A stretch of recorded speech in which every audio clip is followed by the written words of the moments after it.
This is only for film analysis.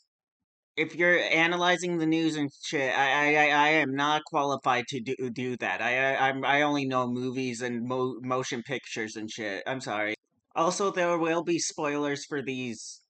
Uh, yeah, there. I'm pretty sure that I. Media literacy is a weird thing for me because I don't think it is utilized by most people in a productive context. And it takes away from a part of film analysis that a lot of people just really don't want to delve into because it's kind of hard to wrap your mind around. It's being able to look at a scene and be like, okay, this is the reason why most people don't connect with this. But I do want to say that, like, just because someone has a YouTube channel and is talking about a movie and is analyzing the movie doesn't mean that their points actually represent most people's experience. You know, you. Oh, but also the idea that these guys are so obsessed with the minutiae of status that they're basically having breakdowns over such tiny things. American Psycho is a weird one to talk about because it is one of my favorite movies of all time, and I weirdly enough think that most people who watch it get it. It's just that, like, most people don't watch it. I feel like the main consumption of this movie is via, like, GIFs and, like, shitty memes and stuff. So, like, is it fair to say that people misinterpret this movie if they don't watch it? And, like, the parts that people use to make, like, these Alpha Chad memes with are genuinely parts that are supposed to be kind of represent the type of person who feels like an Alpha Chad. It's supposed to make them feel delusional and stuff. And if you're a delusional person, of course you're gonna be, like, relating to it. So are they misinterpreting the scenes? If you take the scenes in isolation, if you take it out of the rest of the movie, then no. And they are taking it outside of the rest of the movie, because if you watch the movie and you think of Patrick Bateman as anything but pathetic, like, I'm not sure what to tell you. I don't know. Whatever. Whatever. I don't care. I don't care. And make your seditious little sharp stick in somebody's eye who may see it someday. Fight Club for me is probably the most difficult one to talk about because it's just incomplete. I think people misinterpreting the film isn't a media literacy problem. It's a problem with the movie not really having much of a point. It feels like a bunch of really astute observations, and then it just ends with a shrug and being like, and it is what it is. Like, okay. The ending is god awful.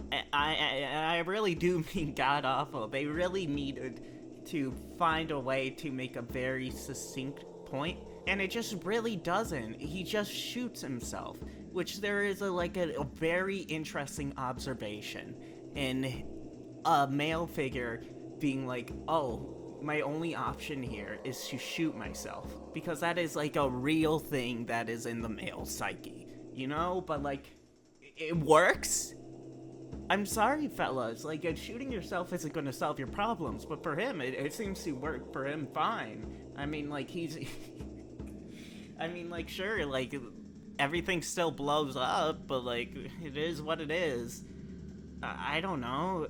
Like, the whole premise of the film is just showing how men feel like they have to fight their problems away instead of actually, like, emotionally supporting themselves.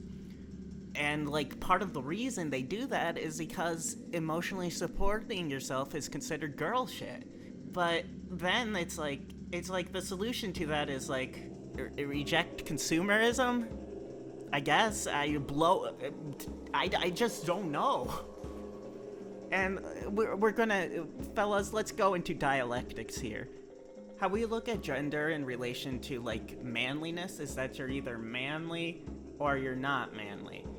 And if you're just analyzing what it is to be manly, you're not getting the full picture, the full analysis. Okay? You gotta look at the other side too. And if you explore that end, then you find yourself in territory where you're also gonna have to address women's issues. And, like, Fight Club doesn't really want to do that. But I genuinely think that, like, people misinterpreting it isn't a problem with them. Generally, it's more a problem with the movie not being a good social commentary. I'm sorry. It's a good movie, though. I like it.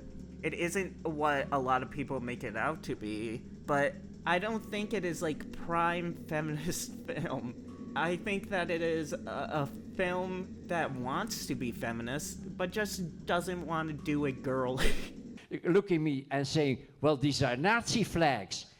And I remember saying, yeah, but it's a different color, really. Starship Troopers is another one that's weird to talk about. I'm actually decently well-versed in fascist films, and I mean like a 1940s style fascist film, like undeniably, made by Mussolini and shit. And I think this film is brilliant because you can enjoy how fucking stupid fascist films are without having that cultural baggage of being like, oh yeah, this regime killed like 8 million people, dude. You shouldn't be laughing at this, dude. Anyways, it is profoundly good at parodying these fascist films and their aesthetics. It even does so in a metatextual way, with itself being a bastardization of a source material. Now the problem is talking about this in relation to media literacy. The aesthetics of fascist film, which include, but aren't limited to, fetishization of sacrifice, dehumanization of the enemy, conflict as moral intervention, and a bunch of more fucked stuff, have already been well integrated into films. Even ones about fighting fascist regimes, and even ones that are supposed to be critiquing fascism. I think people watching this film and not understanding that it's supposed to be a parody of fascism isn't a problem with their media literacy. It's a problem with all of our media literacies. You know? Like, I think the point is I fucking hate Attack on Titan. Why now? Why is now the right time for more Matrix?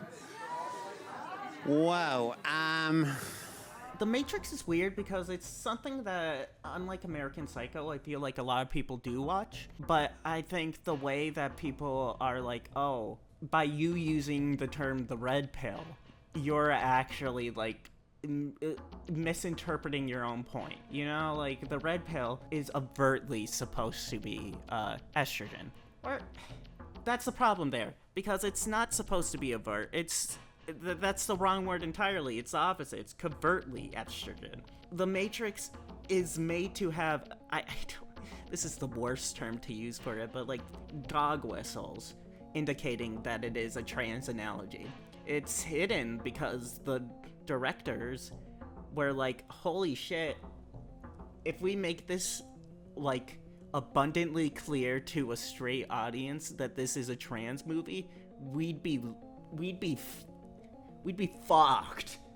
So they hid it. And if you watch the movie and you don't get those, like, again, for lack of a better term, dog whistles, then of course you're not going to realize it's a trans analogy. Of course. If you don't know that estrogen pills were red in the 90s, then of course you're not going to realize that, like, when you're saying red-pilled, you're going estrogen-pilled. But the thing is, I think nowadays, when people say the red pill, they're not referring to the movie. They're referring to an abstract concept, which is hard to grasp.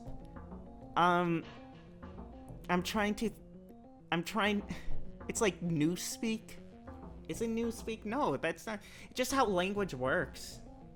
You know, like, a word gets used so much that it gets detached from its source, and it just means its own thing. They're not really referencing the movie, they're just referencing the idea of the red pill. And not the idea that it was meant to be, but the idea that most people got from it. The movie's still a trans analogy film. I just don't think people should be blamed for not really getting that. I think it's fair to blame people for, like, trying to really, really deny it.